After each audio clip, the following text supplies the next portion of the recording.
Good morning dear student. Online teaching में आप सभी बच्चों का स्वागत है। बच्चों, आज हम एक बहुत इंटरेस्टिंग स्टोरी पढ़ने वाले हैं रविन्द्रनाथ टैगोर जी की, जिसमें अगर मैं आपको बताऊं कि अफ़गानिस्तान का एक काबुली वाला है जिसका नाम रहमत है और पश्चिम बंगाल की एक छोटी सी लड़की में वो अपनी बेटी की छवि देखने के कारण उससे स्नेह करने लगता है। रविन्द्रनाथ टैगोर आप सभी जानते हैं कि जिन्होंने हमारा राष्ट्रीय गीत गान जो है, जिसे मुझे कहना चाहिए जनगण मन, जिन्होंने लिखा था, तो उनकी ये स्टोरी है जिसका नाम है काबुली वाला, जिसको आज हम पढ़ने वाले हैं।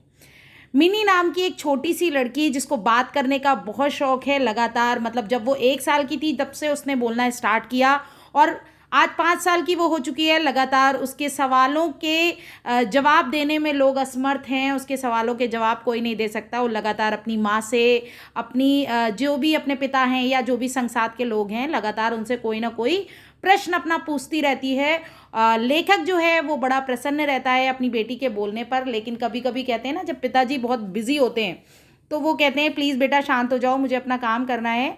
तो ऐसे ही वो भी कुछ लिख रहे हैं, तो उन्होंने अपनी बेटी से कहा कि तुम शांत हो जाओ, बाहर जाकर खेलो। बट मिनी के जो सवाल हैं वो लगातार यहाँ पर उठ रहे हैं। मिनी क्या कहती है? सबसे पहले तो वो ये कहती है कि जो जिसे कहना चाहिए कि रामदयाल दरबान जो है वो काग को कौआ कह रहा था। ये उसका सबसे पहला क्वेश्चन आता है अपने पिताजी के सामने। अब वो उसको उसका जवाब दे पाए तब तक वो दूसरी बात पूछ लेती है कि वो ये कह रहा था कि हाथी आकाश पर अपनी सूंड से पानी फेंकता है जिसकी वजह से बरसात होती है। भैया छोटे से बच्चे, उनके छोटे छोटे सवाल, पिताजी उसको कुछ समझा पाते, क्योंकि लोगों की अपनी अपनी तरीके होते हैं अपनी भाषा को व्यक्त करने के। जब तक पिताजी उसको कुछ बता पाते, जब तक जो है मिनी उनकी जो चेयर पड़ी हुई है, जहाँ पर वो टेबल चेयर पे काम कर रहे हैं, वहीं पर बैठ जाती है और बड़बड़ाती है अगड़ुम बगड़ुम और कुछ खेल खेलने लग जाती है, जैसे छोटे छोटे बच्चे खेलते हैं ना।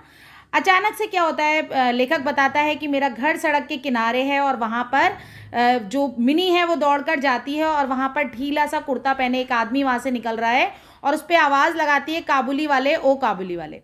वो आदमी जब मिनी को देखता है, मुस्कराता है और वहाँ पर वापस मेरे घर आने लगता है। और क्या करता है कि वो मिनी को क्योंकि वो जो मेवे हैं उनको बेचने का काम करता है, तो वो उसके हाथ में किशमिश और इस तरह की चीज़ें देने लगता है।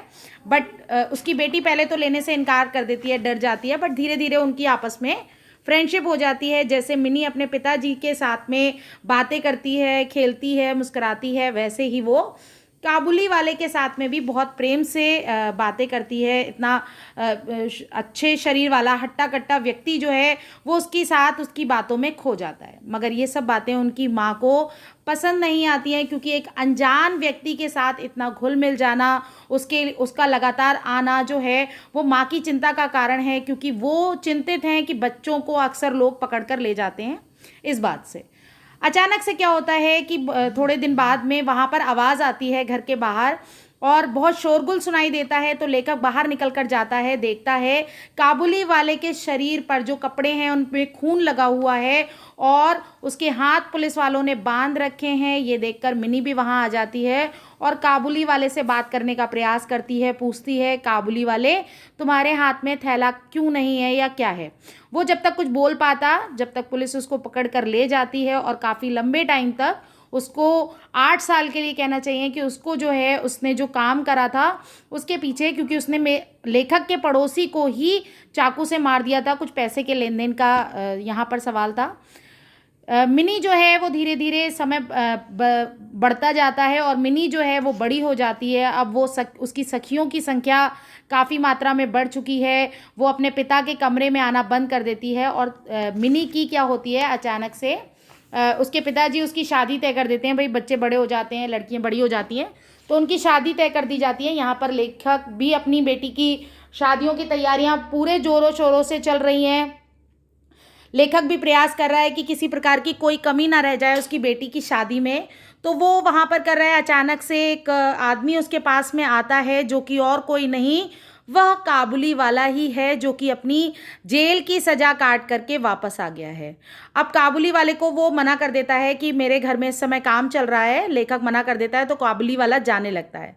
मगर फिर अचानक से वो वापस आता है और वो अपने शहर के आदमी से ही जो मेवे लेकर आया वो देता है, साथ में एक कागज़ या एक कपड़ा दिखाता है जिस पर हाथ की कालिक के निशान बने हुए हैं, वो कोई कैमरे या पेंटिंग नहीं है। और वो उसको बताता है कि मुझे तुम्हारी बेटी में, तुम्हारी मिनी में अपनी बेटी की तस्वीर नज़र आती है, इसलिए मैं उससे मिलने आया करता था।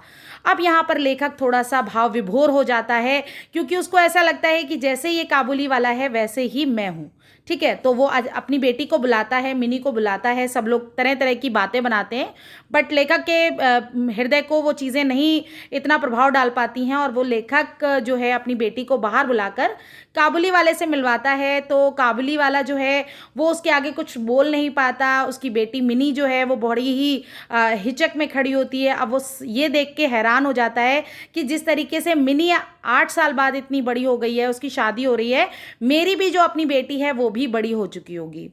अब क्या होता है, लेखक जो है काबुली वाले को कुछ पैसे देकर कहता है कि तुम जो है तुम अपने अफ़गानिस्तान जाओ, वहाँ पर अपनी बेटी से मिलो, और मिलने के बाद में, क्योंकि तुम्हारा अपनी बेटी से मिलना बहुत ज़रूरी है, क्योंकि तुम्हें भी उससे रिश्ते, वो भी तुम्हें याद करती होगी, तुम्हें उससे मिलना चाहिए। ये सुन करके, क्योंकि वो ये सोचता है कि अगर ये अफ़गानिस्तान जाकर अपनी बेटी से मिलता है तो मेरी बेटी को का जो जीवन है, जो मुझे उसके कहते हैं ना जीवन में और चीज़ों का खर्चा करने के लिए से बेटर है कि हम किसी की मदद कर दें। तो लेखक यही करता है।